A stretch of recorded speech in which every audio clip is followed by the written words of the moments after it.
ஆம், அரிசியிலும் பருப்பிலும் கலப்படத்தையே விரும்பாத நாம் தான் நம் தாய்மொழியில் கலப்படத்தை ஏற்றுக்கொள்கிறோம். இன்று அகரம் கற்று தந்த போதே அறத்தை கற்று தந்த மொழி நம் அருமை தாய்மொழி. தமிழ் என்றால் இனிமை, தமிழ் என்றால் அழகு. பேசவும் கேட்கவும் இனிமையான மொழி நம் அருமை தமிழ் மொழி. பேசவும் கேட்கவும் இனிமையான மொழி நம் அருமை தமிழ் மொழி. தமிழ் என்றால் தனித்தன்மை வாய்ந்த செம்மொழி எனும் பொருள் உண்டு. தமிழ் மொழியில் வரும் அழகான உச்சரிப்பு தரும் தனி சிறப்பு வாய்ந்த எழுத்தாகும். தமிழ் மொழி என்று சொன்னவுடன் நம் மனமெங்கும் மகிழ்வழகு. ஆம், தமிழ் மொழி என்று சொன்னவுடன் நம் மனமெங்கும் மகிழ்வழகு.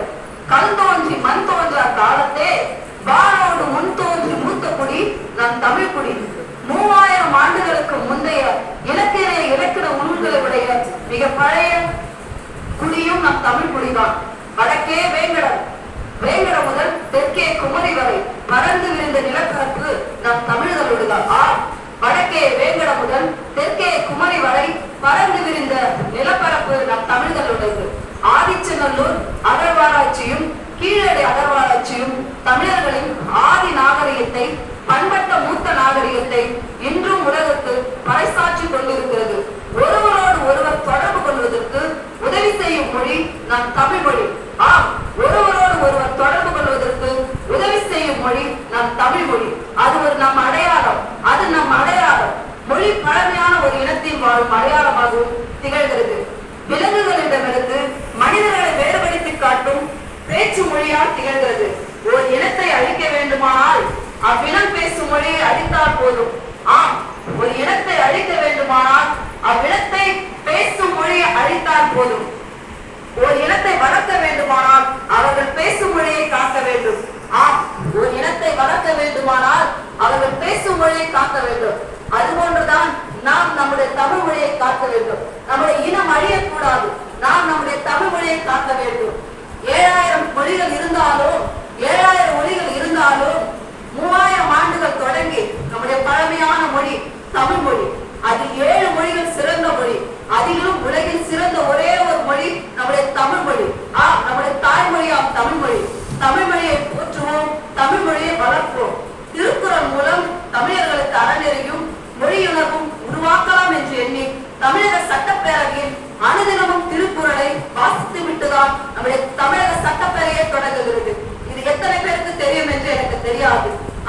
ஒவ்வொரு நாளும் இந்த அரசாங்கம் தமிழை வளர்க்க வேண்டும் என்று சொல்லி திருக்குறளை ஒவ்வொரு நாளும் தமிழக சட்டப்பேரவையில் படித்துவிட்டு அதன் விட்டுதான் சட்டப்பேரவையை தொடங்குகிறது. அதற்காக நம்முடைய அரசுக்கு நன்றி செலுத்துகிறோம். நம்முடைய தமிழை வளர்க்க பாடுபடும் நம்முடைய அரசுக்கு நன்றி செலுத்துகிறேன். சேர சோழ பாண்டிய மன்னர்கள் தமிழ்ச்சங்கங்களை உருவாக்கி தமிழை வளர்த்தனர்.